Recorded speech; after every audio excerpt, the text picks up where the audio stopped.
Meanwhile, in an exclusive interview to DD News correspondent Sidhant Sibal, External Affairs Minister Salman Khurshid said that the visit has helped both Indian and Chinese leadership to know each other pretty well.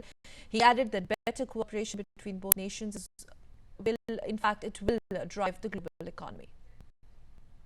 The Chinese Premier is on his first ever trip to India. With me is External Affairs Minister Salman Khurshid. Sir, yesterday Chinese Premier had a talk with the Indian leadership. What transpired?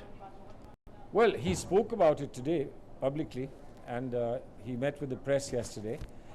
Essentially, it was a getting to know each other opportunity.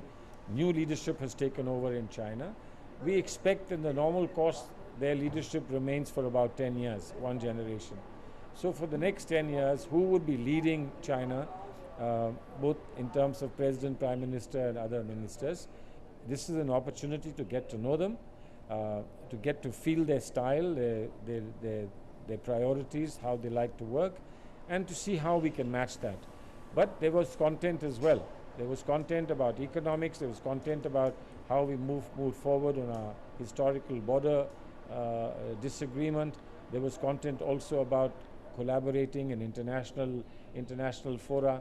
So there was some very solid content. On border issue, what were the basic points which were discussed? Was the Ladakh incursion discussed? No, it was discussed and it was not discussed.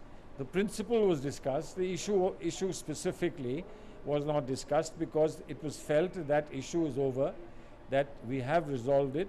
But why it happened needs to be examined, and we've agreed to examine. Also to see whether we need to improve the mechanisms by which it was resolved. Should the mechanism be strengthened? Can it be revised? Can be reviewed, etc.?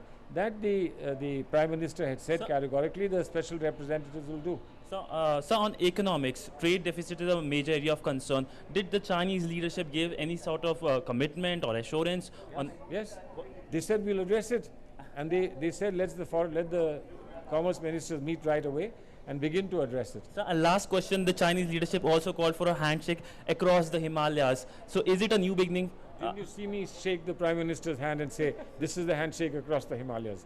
See, once there is a handshake, then the height of the mountain doesn't stand in the way. The height of the mountain helps us elevate our relationships to a much higher level. Thank you so much. That was the External Affairs Minister talking exclusively to Doordarshan News. Sidhant Sibal, DD News, New Delhi. We're heading for a very short commercial break. We'll be back in a while. Stay tuned.